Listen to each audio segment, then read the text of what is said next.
Buenos días, buenas tardes. Mi nombre es Megumi Matsueda. Mi título de ponencia es Una perspectiva de José Martí hacia las relaciones entre México y Estados Unidos, 1881 a 91. Voy a empezar con la introducción. El vínculo amistoso entre México y Cuba ha sido muy estrecho desde la época colonial hasta la fecha. De hecho, el actual presidente de México, Andrés Manuel López Obrador, se refirió a Martí ante el presidente de Cuba en la conmemoración de los 211 años de la independencia mexicana en 2021. Pues José Julián Martí es una de las figuras claves en la histórica relación entre ambos países. Como la doctora Marlene Vázquez Pérez ha expresado, la labor de Martí como mediador cultural entre ambos países tiene un significado especial. Él prestó atención al acercamiento del norte, pujante y hegemónico, y hacia el sur, subdesarrollado y marginal, y alertó que del conocimiento sobre Estados Unidos surgiría en nuestras tierras la cautela necesaria para enfrentar las relaciones con el ávido vecino y así obtener el respeto que nuestra América merece. A través de su lectura sobre México, podemos observar profundamente ese concepto de las dos Américas que aún sigue vigente. El investigador Alfonso Herrera Frangiuti realizó un infatigable estudio acerca del vínculo de Martí con México. Sus investigaciones se basan en minuciosos análisis que demuestran la presencia y afectos de Martí hacia el país del águila azteca. El doctor Frangiuti menciona a Juan de Dios Peza, Camilo Carranca y Trujillo, José de Jesús Núñez y Domínguez, y Andrés y Duarte y Mauricio Magdaleno como antecesores de su investigación. Recientemente, Wilfredo Padrón Iglesias reúne los hechos históricos entre Martí y Porfirio Díaz y revela una relación interesante entre ambas figuras. Así, del tema de Martí con México, varios investigadores han aportado numerosos datos. Dichos estudios me llevaron a pensar si los temas de México que escribió el maestro reflejaban o simbolizaban también esa idea descolonizadora que él quería para Hispanoamérica y qué asunto especialmente permitían confirmarlo. La presente ponencia resume el trabajo que he presentado en japonés en las revistas académicas Cuadrante del Instituto. Déjame compartir esto.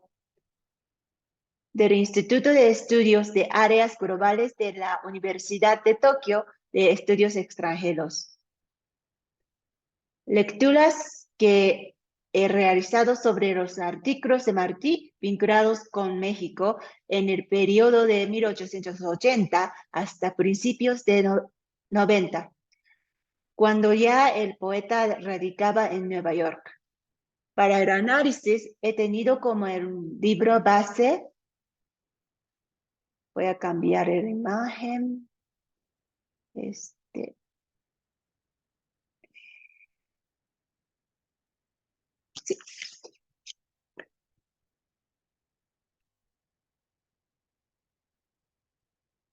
Para el análisis he tenido como el libro base en los Estados Unidos, periodismo de 1881 a 92, este libro, y analizo como hechos principales el Tratado de Aranceles, el caso Curtin y la Conferencia Panamericana.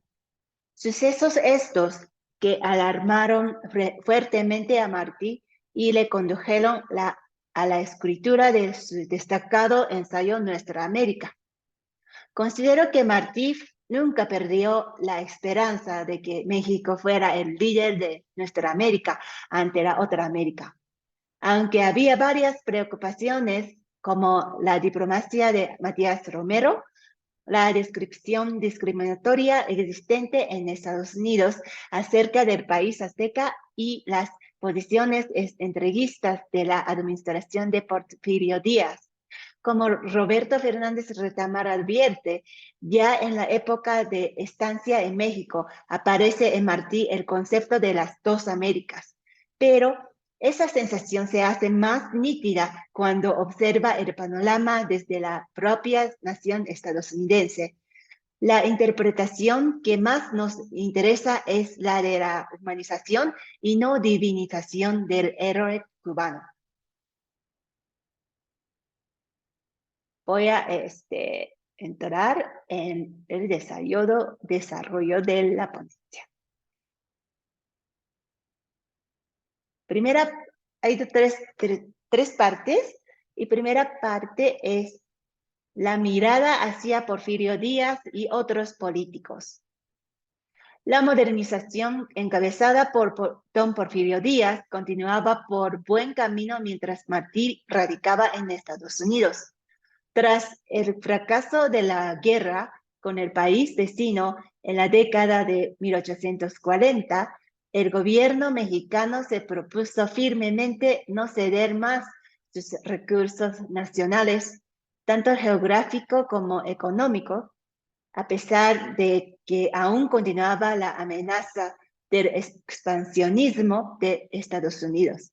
Martí le reconocía su mérito a Díaz, aunque negó totalmente la insurrección que lideró en 1876 y que pudo proporcionar una invasión norteamericana por la frontera común. La alternación de su mirada se debe a la sólida conformación del concepto liberalista que promovió el positivismo en la gobernación de Díaz. Gracias a la labor de uno de los científicos que dirigieron la política de Díaz, Pablo Macedo, se puede vincular a Martí con el México de este periodo.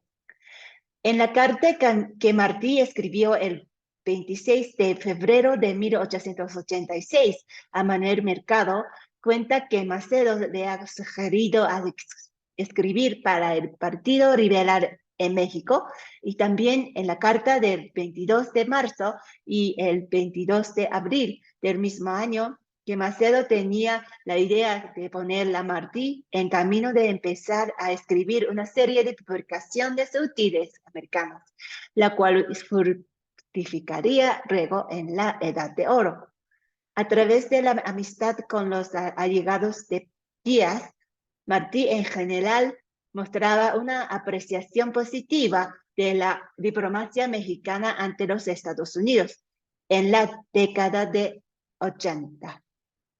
Apenas cuando Martí empezó su labor de periodismo en Nueva York, coincide con el asesinato del presidente Garfield. Martí escribía notas de la condición física del presidente internado en el hospital. Martí aplaudía a él, pero le llamaba la atención la conducta del secretario de Estado del gobierno de Garfield, James Blaine. El propósito de Blaine de estrechar las relaciones del continente americano fue recibido muy escépticamente por el maestro desde el principio. En la primera anotación que realiza de Blaine, Martí refiere sus ambiciones de poder. J. Blaine, en quien brilla luz de genio, quiere nación libre, tesoro puro, derecho asegurado. Quiere la grandeza americana por las libertades que han hecho la fortuna de este pueblo y la gloria de sus fundadores. También con el escepticismo Observa la negociación de un tratado comercial entre México y Estados Unidos emprendido en 1882 bajo la presidencia de Chester Arthur. Los encargados eran el expresidente Ulysses Grant, que encamina los sucesos de la paz con seguridad y cautela iguales a las que despliega con los ejércitos en guerra. Y Matías Romelo, el hombre de hecho y cifras. Así describe Martí a los dos. Observó que Martí tuvo un pensamiento atento y crítico como diplomático. Matías Romelo alcanzó una fuerte conexión con los políticos republicanos y capitalistas influyentes y era muy bien reconocido en ambos países. Sobre todo, la amistad fidelísima con Ulysses Grant era gran preocupación para Martí porque ellos firmemente creían que era indispensable para México una relación estrecha con el capital norteamericana para modernizar el país azteca y encabezaron un proyecto ferroviario con capital estadounidense dentro de México y ese negocio, por cierto, llevó a Grant a la quiebra financiera. En esta situación devastadora de Grant, Martí la compara con Santa Anna y describe la conducta de Romero como cuando del más alto poder y fortuna vino a verse de modo que recibió con lágrimas de agradecimiento unos 1,000 pesos que dejó en su mesa don Matías Romero, el ministro mexicano en Washington, que le quería muy bien, y unos 500 más que le mandó un préstamo, un extraño compasivo. Tras la muerte de Grant en 85, Martí dedicaba varios artículos a Grant y describía a Romelo como el hombre que ha hecho el objeto de su vida acercar esta tierra a la suya.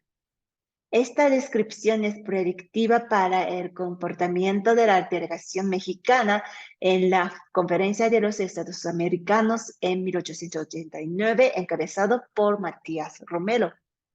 Para Porfirio Díaz, Matías Romero era su predilecto, pero también le dio su confianza a Manuel González, a quien puso en el poder de 1880 a 84 para legitimarle y darle reconocimiento internacional.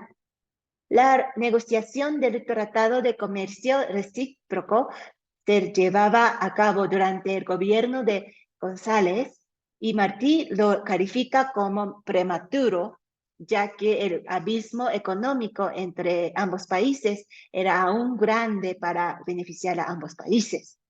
Afortunadamente, la ratificación del tratado demoró en el Senado de EU y con el cambio del gobierno estadounidense, la tensión de Martí sobre este tema disminuye.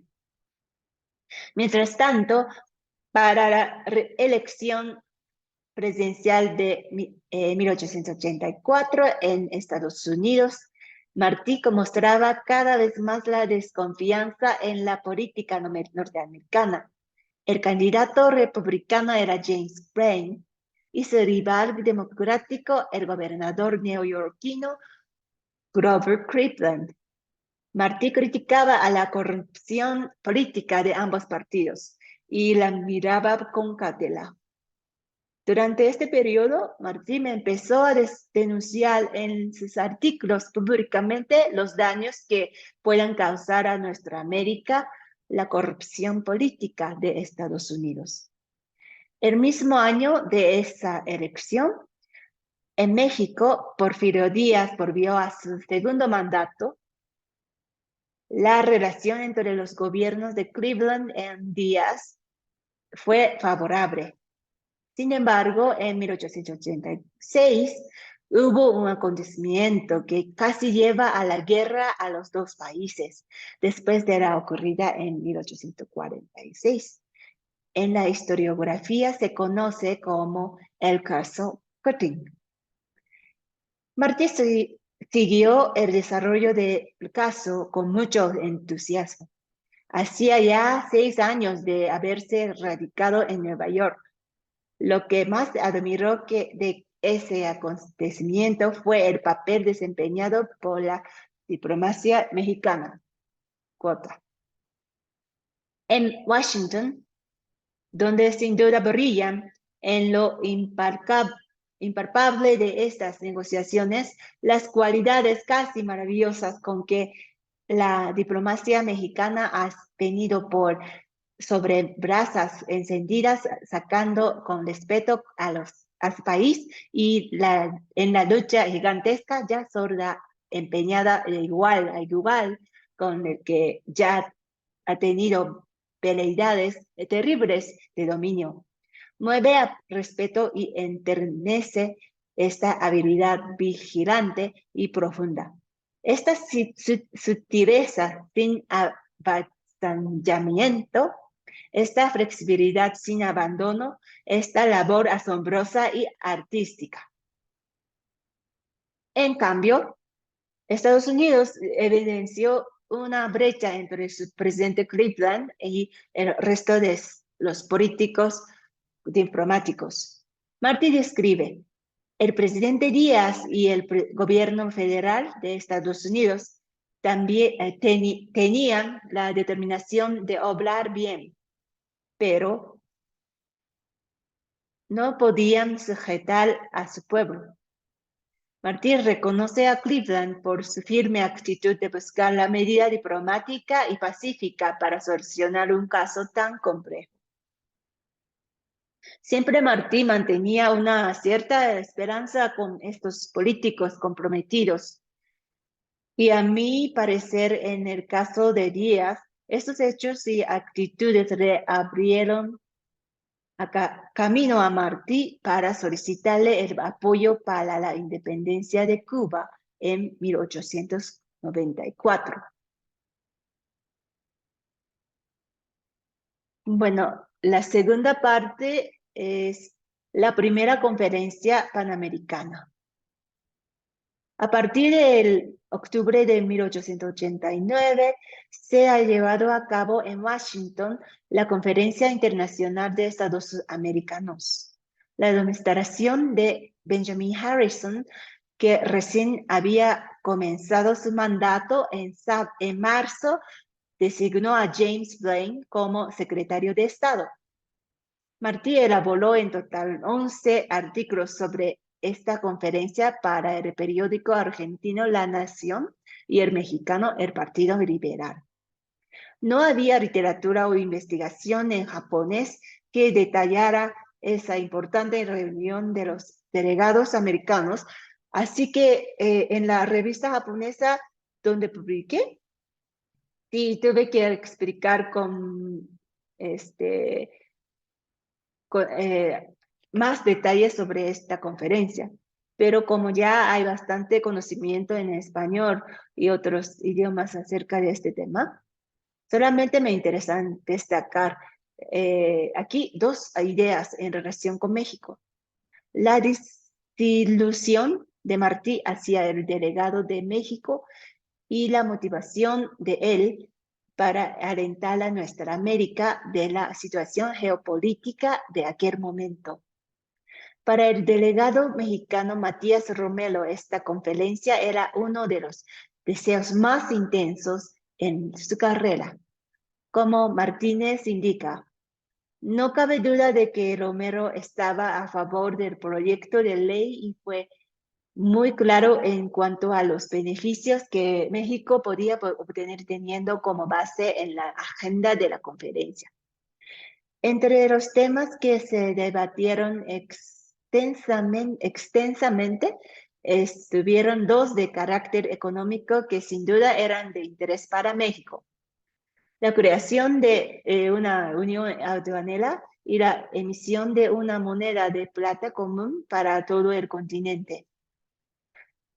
Martí no miraba bien el movimiento para promover la compra fija de plata dirigido por los productores del sur de Estados Unidos. Tampoco le parece factible el establecimiento de la unión aduanera denominado Zollverein en el continente americano. Este escepticismo del maestro se justificaba en el temor de dañar el comercio que mantenían los países latinoamericanos con Europa. Mientras tanto, México quiere una resolución decente para impedir que Estados Unidos logre el beneficio propio. En el artículo dirigido a la Nación el 30 de octubre de 1889, cuando apenas se está empezando la conferencia, Martí denuncia el comportamiento de Estados Unidos hacia Haití. Cuota. Como lo dijo un negro, un oprimido, un vencido, ahí lo echaron, en un rincón del diario donde no lo viera nadie. Pero de labios de hombre salen pocas veces palabras de tanto dolor y hermosura como esas en que echó en cara legítima a los Estados Unidos el delito de haberle trastornado el país, fomentado la rebelión, ayudado con buques de armas y con armas cuantiosas al general rebelde, porque el gobierno de Haití negaba a ceder a los Estados Unidos la península de San Nicolás, llave y señora del paso a las Antillas. En el mismo artículo, también describe el choque entre Santo Domingo y el gobierno de Estados Unidos por el impuesto que impone el país gigante a los productos que no existen en su territorio, como caoba, la cual implica proteger a los alcaleros de Luisiana. Sobre México, Martí alista un número de empresas estadounidenses en las industrias como ferrocarriles, minas, carreteras, puentes y comarcas para colonias. El aumento del número de conflictos económicos entre Estados Unidos y la otra América coincide con la apertura de la conferencia y podría decirse que esas disputas comerciales se ven mejor en estos artículos que en discursos más literarios como Madre América y Nuestra América. Bueno, tercera parte es críticas sobre descripción de México en Estados Unidos. A Martí le llamaba atención el estilo con que se describía a nuestra América por la gente anglosajona, sobre todo por las expresiones discriminatorias y humillantes, las cuales denuncia fuertemente. El artículo escrito el 8 de enero de 87 comienza: México ha estado estos días muy presente en los diarios norteamericanos. Y después presenta 3 libros sobre México publicados en Estados Unidos. 2 de ellos, Los aztecas de Lucien Beard, o francesa, y El México de hoy. Los califica serenamente como con láminas muy ricas y estimable por su ciencia y juicio, y principalmente descriptivo y sin mucho nuevo, respectivamente. Sin embargo, Martí muestra ira y furia por la descripción de un estudio de México de David L. Wells, calificándolo que yerra voluntariamente y revela ignorancia y prevención, y desarrolla su crítica respondiendo en cada detalle a ese libro. J. Puede decirse que el libro de Wells ha sido saludado como a expresión oportuna del juicio común sobre México, y comienza a ser visto como autoridad muy atendible en cosas mexicanas. ¿Acaso porque la ignorancia y prevención públicas, incapaces de entender nuestros méritos en la historia misma de nuestras luchas y debilidades, estaba involuntariamente dispuesta a recibir con aplauso un libro semejante? Tal disposición pública arguye a favor de la necesidad urgente de tratar de cambiarla. 6 meses después de ese artículo, Martí escribió para el periódico mexicano El Partido Liberal sobre el mismo tema. Esta vez el maestro reconoce al columnista del American Magazine, Arthur Howard, con relación a un artículo dedicado a la Virgen de Guadalupe. Él no es de los que busca en las estatuas los lunales. Él no estudia a los vecinos por lo absoluto. Como no se les ha de estudiar, sino en relación con sus antecedentes, que es como queda el observador prendado de ellos. A diferencia de esto, luego él califica el libro de Charles Dudley Warner, coautor junto a Mark Twain del libro Edad Dorada, sobre su viaje a Toluca, Pátzcuaro y Morelia, como el viaje superficial y pretencioso, aunque reconocía su narración de naturaleza con ternura. Ignorancia es la palabra clave cuando Martí refiere a los dos Américas. En nuestra América, él insiste en conocer no solo a otro, sino también a nosotros mismos para superar la ignorancia. Asimismo, el objetivo de publicar La Edad de Oro era para que los niños conozcan y descubran la belleza de su propia cultura. Al final, me gustaría mencionar que el maestro no solo critica a las descripciones sobre México en Estados Unidos, sino también omite y aplaude las obras que sí alcanzan una mirada desprejuiciada. Un ejemplo destacado es Ramona, de Helen Hunt Jackson, del año 1884. Le gustó tanto que tradujo y publicó la versión castellana en 1888. Martí empieza así su prólogo con la frase de una crítica norteamericana: Ramona es un libro que no puede dejarse de la mano. No lee día y noche y no se quisiera que el sueño nos venciese antes de terminar su lectura. Y luego él describe, Cota. Dice la verdad, pocos libros interesan más que Ramona y pocos dejan una impresión tan dulce.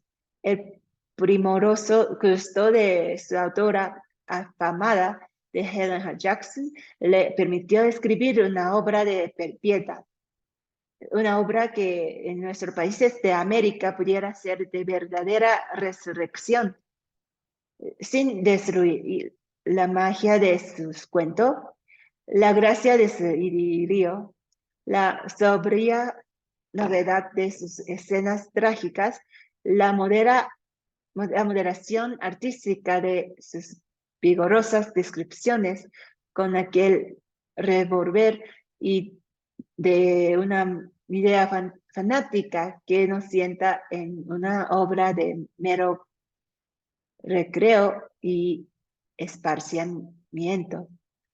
Este libro es real, pero es bello. Las palabras relucen como joyas. Las escenas variadas constantemente excitan con cuerdos descansos las más diversas emociones. Su simpatía a esta novela que pinta la vida de los mexicanos en California el territorio quitado por Norteamérica desde México. Indica su verdadera ambición de entendimiento mutuo humano que trasciende las fronteras. Bueno, ahora voy a concluir como conclusión. José Martí seguía viendo a México con afección especial. Es el país donde conoció el mejor amigo de vida, Manuel Mercado, donde emprendió su labor periodística en la revista El Universal y donde conociera y se casara junto con Carmen Pastán. Aunque su decisión de salir del país era por negación a Porfirio Díaz, Martí no negó la política de Díaz a través de su acercamiento a dos importantes allegados del porfiriato, Pablo Macedo y Matías Romero. Martí fue desarrollando un escepticismo en torno a la política estadounidense típica de la Edad Dorada. Negó el Tratado Recíproco entre México y Estados Unidos de 1882 y 3 y el caso Curtin de 86. Y en contraposición a esto, el maestro aplaudió el papel de la diplomacia mexicana. En el primer Congreso Internacional de Estados Americanos, que se llevó a cabo en Washington en 89, Martí muestra esperanza a los delegados mexicanos por su postura ambigua, la cual era, sin embargo, para México un método sensato. Martí no concuerda con las posturas mexicanas de la creación de una unión aduanera y la emisión de unas monedas de plata común, y por eso se acerca más ese año a los países de Sudamérica. También Martí alertaba junto ante el Congreso las ejecuciones estadounidenses con poder militar o económico impuestos a Haití, Santo Domingo y México. Martí no acepta que Estados Unidos siga difundiendo la imagen primitiva e injuriosa hacia México. Por lo tanto, presta especial atención a las descripciones sobre México en los materiales publicados en Estados Unidos y critica minuciosamente las expresiones inaceptables. En resumen, él considera que ambas Américas tienen que superar la ignorancia entre fronteras y entre sí mismos. Aquí termino mi presentación. Muchísimas gracias por su atención.